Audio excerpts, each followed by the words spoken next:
Bonjour à tous et bienvenue à la section 5.4 du cours électricité et magnétisme. Je vous présente ici le moteur linéaire. Alors, on veut analyser le mode de fonctionnement de ce qu'on appelle le moteur linéaire à partir de la loi de Faraday qu'on a déjà bien explorée là, dans les sections précédentes. Donc, un petit retour, section 5.3, on vous a présenté le générateur linéaire. Donc, c'était de dire que si j'ai le cadre ici qui est plongé dans le champ magnétique B et que je déplace la tige qui est ici, ben, on sait que le flux à l'intérieur du cadre augmente, donc ça va créer un courant induit qui tend à contrebalancer le champ magnétique ambiant. Donc, le courant induit ici, il va tourner comme ça en sens anti-horaire, parce que si on fait la règle à main droite, le courant comme ça ferait un champ magnétique qui sort de l'écran, donc qui pointe vers vous. Donc, ça viendrait contrebalancer le champ magnétique là, actuel. C'est ce qu'on avait vu. Eh bien, le moteur linéaire, ça va être un peu le fonctionnement inverse. C'est-à-dire que dans le générateur linéaire, on avait juste une résistance ici, puis on déplaçait la tige. Donc, ça prenait un agent extérieur là, qui arrivait et qui, avec sa main, déplaçait la tige vers la droite pour créer un courant. Alors, quand je dis qu'on fait l'inverse, c'est qu'on remplace la résistance par une source. Donc, la source, elle va faire un courant, et c'est ce courant-là qui va mettre en mouvement la tige, plutôt que de dire on bouge la tige et ensuite apparaît un courant. Là, on fait un courant et le résultat, c'est la tige qui va se déplacer. Bon, comprenez bien que si j'ai une source ici, ben, ça va faire un courant régulier. C'est pas un courant induit, ça, là. C'est un courant régulier parce que j'ai une source d'électromotance. Donc, ça fournit du courant comme ça. Fait que là, vous voyez qu'ici, dans la tige de droite, je le montre ici, pardon, dans la tige de droite, ici, ben, il y a du courant qui circule vers le bas.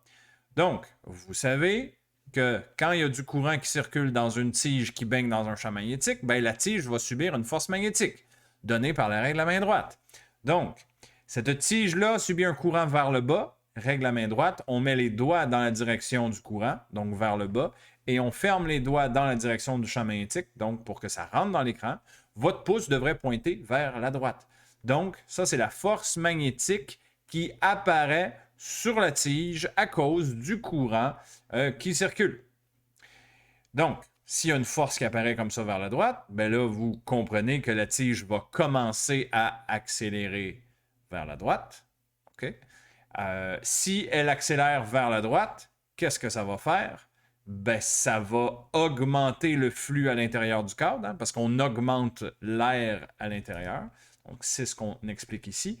Parce que l'air augmente, le flux augmente. Si le flux augmente, ça va faire un courant à contresens de ce qu'on a ici pour essayer de contrebalancer là, le fait que le flux est en train d'augmenter.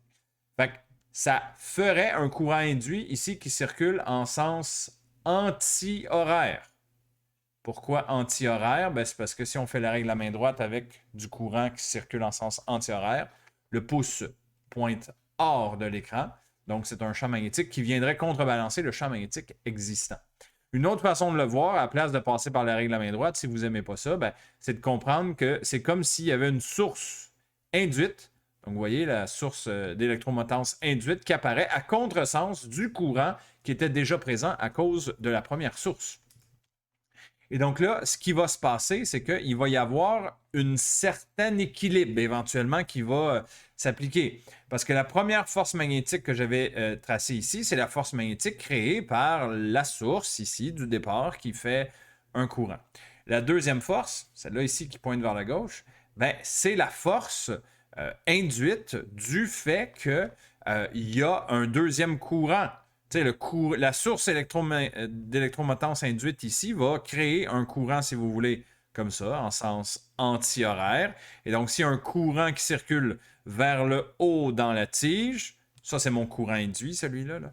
Ben, encore une fois, règle à main droite, on met les doigts dans le sens du courant, on les ferme dans le sens du champ magnétique, donc pour que ça rentre dans l'écran, le pouce devrait pointer vers la gauche. Donc, ça, c'est la force magnétique induite par ce nouveau courant-là. Fait que bref, vous avez deux forces comme ça là, qui s'opposent Et éventuellement, on va atteindre ce qu'on appelle une vitesse limite, c'est-à-dire qu'on va atteindre une vitesse de telle sorte qu'à cette vitesse-là, la force magnétique induite est égale et opposée à la force magnétique originale que j'avais à cause de ma source du début, là. Et ça, quand ça arrive, ben, on arrête d'accélérer. Vous savez que quand la somme des forces sur un objet est égale à 0, ben, j'ai plus d'accélération. Et donc, c'est ce qui va se passer quand mon électromotance induite, donc c'est celle-là ici, la bleue, devient égale à l'électromotance originale, celle-là. Hein. Donc, c'est comme deux électromotances qui s'annulent, si on veut, hein, parce qu'ils poussent l'une contre l'autre. Donc, quand celle-là devient égale à celle-là, bien là, je peux développer l'électromotance induite. Vous l'avez vu à la section 5.3. C'est tout simplement VBL égale à epsilon. Puis là, on va isoler la vitesse ici. On va l'appeler la vitesse limite. C'est la vitesse à laquelle la tige va arrêter d'accélérer et qu'elle va continuer de se déplacer à vitesse constante.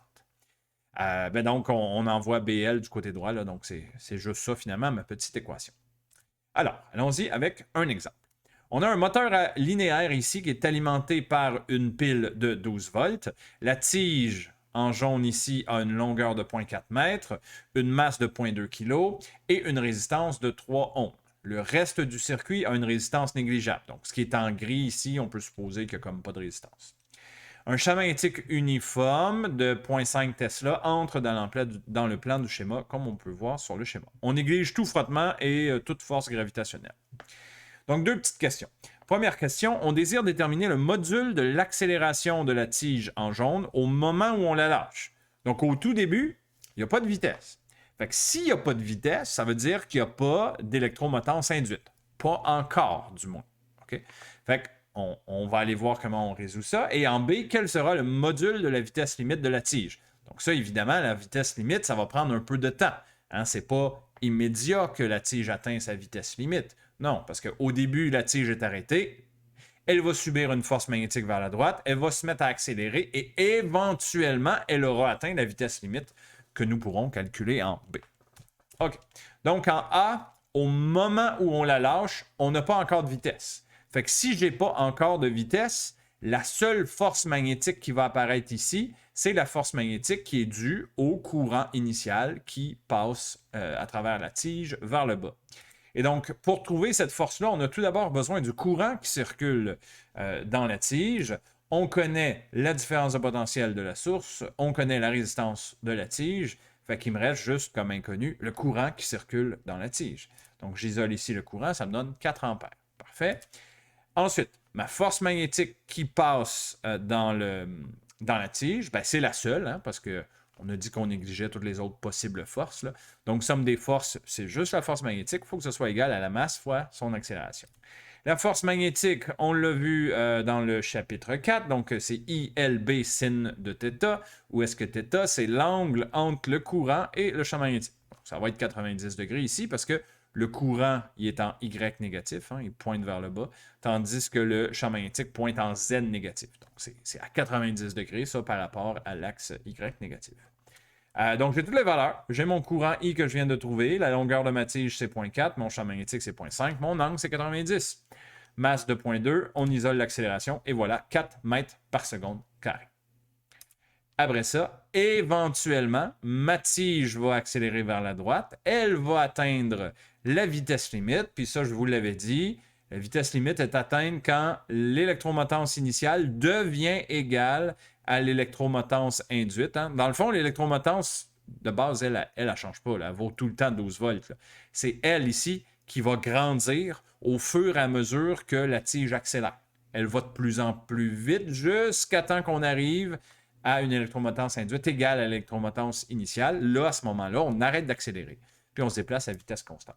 Donc, c'est exactement la petite démarche que je vous ai présentée tantôt dans cette section-ci. Donc, la vitesse limite, c'est donné par ça ici. By the way, ça, là, c'est pas dans votre feuille de formule. Là. Donc, il faut être capable de retrouver cette petite vitesse limite-là. Dans le fond, il faut comprendre que ça vient de là. Ça vient juste des deux électromotances qui sont égales et opposées, en fait. Okay. Donc, j'ai toutes les valeurs ici. J'ai mon électromotance de base, c'est 12. Mon champ magnétique, c'est 0,5. Et ma longueur de tige, c'est 0,4. On isole et voilà, tout simplement, 60 mètres par seconde.